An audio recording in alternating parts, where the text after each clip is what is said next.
అందరికీ నమస్కారం. ఈరోజు మనం చాలా అద్భుతమైన విషయం గురించి తెలుసుకుందాం.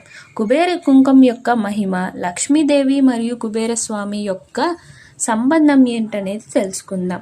లక్ష్మీదేవి అంటే ధనం, ఆరోగ్యం, శుభం ఇచ్చే దేవత. కుబేరస్వామి అంటే ధనాన్ని కాపాడే దేవుడు.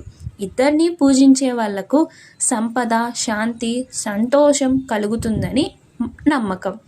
ఇప్పుడు కుబేర కుంకుమ అంటే ఏంటో చూద్దాం. కుబేర కుంకుమ అనేది ఆకుపచ్చ రంగులో ఉంటుంది. ఇది ధనాన్ని ఆకర్షిస్తుందని చెప్తారు. ఇది గుళ్ళో లేకపోతే ఆన్లైన్లో కూడా మనందరికీ దొరుకుతుంది.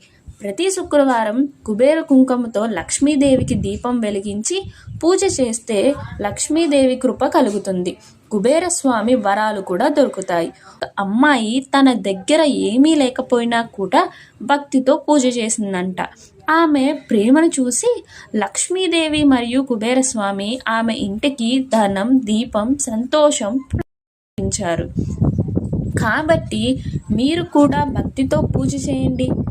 ఆకుపచ్చ రంగులో ఉన్న ఈ కుబేరస్వామి కుంకుమను పెట్టుకోండి. లక్ష్మీదేవిని దీపంతో పూజించి కుబేరస్వామికి ప్రణామం చేయండి. మీ ఇల్లు ధనం, ఆరోగ్యం, సంతోషం కలుగుతుందని మా చిన్న నమ్మకం.